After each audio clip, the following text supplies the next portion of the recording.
हाय दोस्तों, मैं हूँ आपका मार्केट फ्रेंड प्रशांत, जो आपकी मार्केट से दोस्ती करवाएगा। आज के इस वीडियो में हम देखेंगे कि डीमैट अकाउंट क्या होता है और आम आदमी को उसका फ़ायदा कैसे होता है। जब डीमैट अकाउंट नहीं थे, वो सुविधा नहीं थी, उन दिनों जब भी आप कोई शेयर खरीदते थे, आपको 50 या 100 के लॉट में ही खरीदना पड़ता था। तो मान लो किसी शेयर का भाव 500 रुपये है और उसका 50 का लॉट है, तो 25,000 रुपये देकर ही आप वो शेयर खरीद सकते थे। वो खरीदने के बाद आपको एक सर्टिफिकेट मिल जाता था, कागज का टुकड़ा, जो आपको अपने नाम पे चढ़ाने के लिए कंपनी के पास भेजना पड़ता था। अब कभी कभी दिक्कत ये हो जाती थी कि जिसने बेचा उसकी साइन टैली नहीं, तो फिर से वो वापस आता था रिजेक्शन में और फिर से भेजना पड़ता था। तो इस दौरान अगर 2.5-3 महीने निकल गए और आपके शेयर का भाव नीचे आ गया, तो और एक नुकसान। दूसरी बात, अगर कोई भी इंपॉर्टेंट कागज है तो हमें संभाल के रखना पड़ता है, कहीं चोरी ना हो जाए, कहीं जल ना जाए, कहीं खो न जाए, तो ये एक और मुसीबत। ठीक है, लेकिन आज डीमैट की जो सुविधा है उसमें ये सब नहीं होता। तीसरे दिन आपके अकाउंट में शेयर्स आ जाते हैं और आपके चौथे दिन आप बेच भी सकते हो। ये इलेक्ट्रॉनिक फॉर्म में आता है, कोई कागज नहीं, कुछ नहीं। आप जैसे बैंक में पासबुक में एंट्री करा लेते हो, वैसे आपको एक स्टेटमेंट देखने को मिलता है। आप घर बैठे देख सकते हो अपने कंप्यूटर में अपना अकाउंट, कि आपने कितने कंपनी के कितने शेयर लिए हैं। ठीक है, सो ये तीनों बातें आज नहीं है। मतलब न कंपनी के पास भेजो, टाइम बच गया, ना कोई सिग्नेचर टैली नहीं हो रही, इसके लिए प्रॉब्लम आ गया, वो भी नहीं। न खोने का डर, न जल जाने का डर, न चोरी होने का डर। सब कुछ बहुत जल्दी में हो जाता है। ठीक है, सो आम आदमी को क्या फायदा होता है इससे? जैसे मैंने बोला कि उन दिनों 25,000 डाल के ही आपको 500 रुपये का शेयर मिल जा सकता था, लेकिन आज की बात और है। आपके पास अगर 2,000 भी रुपए है और कंपनी अच्छी है और भाव 500 रुपये है, तो आप कम से कम 4 शेयर तो खरीद सकते हो। आप 500 रुपये में एक शेयर भी खरीद सकते हो। तो बड़े लोगों का क्या है, वो तो उन दिनों भी पैसा डाल के खरीद सकते थे, वो आज भी खरीदेंगे। लेकिन आम आदमी को अगर अच्छी कंपनी में इन्वेस्ट करना है और शेयर का भाव ज्यादा है, तो वो क्या करे?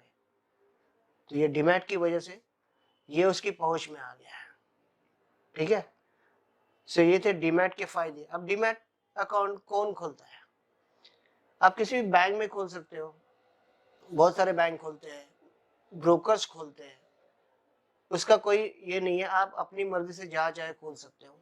और दूसरी बात, आजकल पहले साल के लिए लोग तो फ्री रहते हैं, मतलब आपको कोई चार्ज नहीं भरना पड़ता पहले साल का। दूसरे साल से 450-500 रुपये जो उनकी सालाना फीस होती है वो लेते हैं। तो ये रहा डीमैट अकाउंट और उसके फायदे, और खास करके आम आदमी के लिए। अब चलता हूँ उस दूसरे टॉपिक की ओर जो मैंने आपसे वादा किया था, कि कैसे किसी के 10,000 1,000 करोड़ से भी ज्यादा हो गए। तो शुरू करते हैं 10,000 से लेकर 1,000 करोड़ तक का सफर। चलिए अब देखते हैं कैसे किसी के 10,000 40 साल में 1,000 करोड़ बन गए। एक कहानी है जलगांव डिस्ट्रिक्ट की, एक आम आदमी की। बंबई से एक ब्रोकर, शेयर ब्रोकर, 1980 में जलगांव गया था विप्रो कंपनी के शेयर्स के लिए।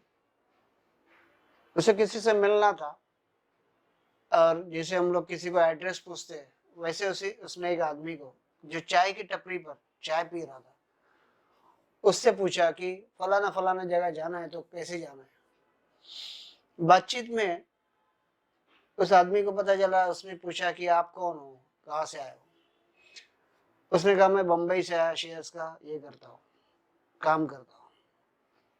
उसने पूछा ये क्या होता है, तब उसने उससे बताया विस्तार से कि शेयर्स क्या होते हैं, उससे फायदा क्या हो सकता है। और उस आदमी ने उससे कहा कि क्या मैं भी शेयर्स में इन्वेस्ट कर सकता हूँ इस कंपनी के। कंपनी जलगांव से ही अपना धंधा स्टार्ट किया था। सो यहाँ पे विप्रो उन दिनों सिर्फ तेल और साबुन बनाने वाली कंपनी थी। उस आदमी ने उस ब्रोकर से 100 शेयर खरीद लिए विप्रो के। उस वक्त फेस वैल्यू मतलब सर्टिफिकेट पे जो ओरिजिनल वैल्यू होती है वो वैल्यू थी 100 रुपए की। तो 1980 में उसने, जहाँ पे इनिशियल इन्वेस्टमेंट आपको दिख रही है, उसने 100 शेयर खरीद लिया 10,000 में।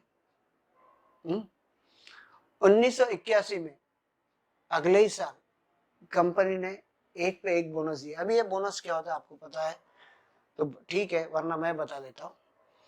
कभी कभी कंपनी अपने शेयर होल्डर्स को बोनस के रूप में शेयर्स पे कुछ शेयर्स देते हैं। मतलब मान लो आपके पास 100 शेयर है और कंपनी ने सोचा कि 2 शेयर जिसके पास है उसको 1 शेयर देना, तो आपको 50 शेयर मिल जाएंगे। अगर कंपनी ने सोचा एक पे एक बोनस देना, जैसे कि यहाँ पे दिख रहा है आपको, तो आपको 100 के बदले में और 100 शेयर मिल जाएंगे, आपके पास 200 शेयर हो जाएंगे। जैसे कि उस आदमी के 200 शेयर हो गए अगले ही साल। अभी तक फेस वैल्यू 100 की है। उसके बाद 1985, 4 साल के बाद कंपनी ने फिर से एक पे एक बोनस दिया। अभी यहाँ पे 200 के 400 शेयर हो गए उनके, और तभी भी फेस वैल्यू उसकी 100 रुपए आई है। 1986 में कंपनी ने स्टॉक स्प्लिट मतलब क्या होता है मैं बोलता हूँ आपको। कभी कभी कंपनी का भाव ज्यादा बढ़ जाता है और फिर लोगों की पहुंच से थोड़ा ऊपर लगने लगता है। फिर कंपनी ऐसे में क्या करती है कि उसके टुकड़े कर देती है। सीधी सी बात बोलूं तो उसके टुकड़े कर देती है। तो उस कंपनी ने उसके 10 टुकड़े किए 100 के। मतलब अभी जो फेस वैल्यू 100 की थी, अभी यहाँ पे जैसे आपको दिख रहा है 10 रुपए की हो गई। तो यकीनन 10 टुकड़े अगर हो गए तो 400 के भी 10 टुकड़े हो गए। तो उसके बाद जो 400 शेयर है उसके 4,000 शेयर हो गए। अब फेस वैल्यू हो गई 10 रुपए की। अगले ही साल कंपनी ने फिर से एक पे एक बोनस दिया। अब उस आदमी के पास 8,000 शेयर हो गए। 1989 में उस कंपनी ने फिर से 2 साल बाद फिर से एक पे एक बोनस दिया। 8,000 के उसके शेयर हो गए 16,000। 1992 में फिर से एक बार बोनस मिला एक पे एक, 16 के 32 हो गए। उसके बाद 1995 में 1995 में फिर से एक पे एक बोनस। अब 32,000 के 64,000 हो गए। 2 साल बाद एक पे दो बोनस। अब 64,000 के उसके टोटल शेयर हो गए 1,92,000। 1999 2 साल के बाद कंपनी ने फिर से स्टॉक स्प्लिट किया है। स्टॉक स्प्लिट अभी अभी मैंने आपको बताया कि क्या होता है। फिर से उसके 5 टुकड़े हुए और कंपनी की फेस वैल्यू अब हो गई 2 रुपए। जैसे ही 2 रुपए हुए तो इसके भी 5 टुकड़े हुए और उसके पास अभी 9,60,000 शेयर बन गए। 2004 में कंपनी ने फिर से एक पे दो बोनस दिया। 9,60,000 के उसके 28,80,000 शेयर हो गए। 2005 में फिर से एक पे एक बोनस मिला। उसके वे 57,60,000 शेयर। 2010 में 3 पे 2 बोनस मिला। मतलब 3 पे 2 बोनस मतलब अगर आपके पास 3 शेयर है तो कम आपको 2 शेयर मिलेंगे। तो उस हिसाब से उसके पास 96 लाख शेयर्स बन गए। 2017 में 7 साल बाद कंपनी ने फिर से एक पे एक बोनस दिया। अब उसके पास 1,92,00,000 1,92,00,000 शेयर हो गए। 2019 अभी 2 साल पहले की बात है, कंपनी ने 3 पे एक बोनस दिया। अभी उसके पास 2,56,00,000 शेयर है। और आपकी जानकारी के लिए बता दूं, आज तक उसने एक भी शेयर बेचा नहीं है। क्योंकि जैसे जैसे उसकी वैल्यू बढ़ती गई, उसका कंपनी के प्रति प्यार बढ़ गया। उसने कहा है कि जब तक अजीम प्रेमजी है, इस कंपनी का जो ये था, चीफ था, अभी वो उसका बेटा हो गया, तब तक मैं इस कंपनी का एक भी शेयर नहीं बेचूंगा। आज न सिर्फ उसका घर कंपनी के डिविडेंड पे चलता है, बल्कि वो चैरिटी में भी डालता है पैसा। फिर भी आज उसके पास 2,56,00,000 शेयर है। और अभी आप देखिए,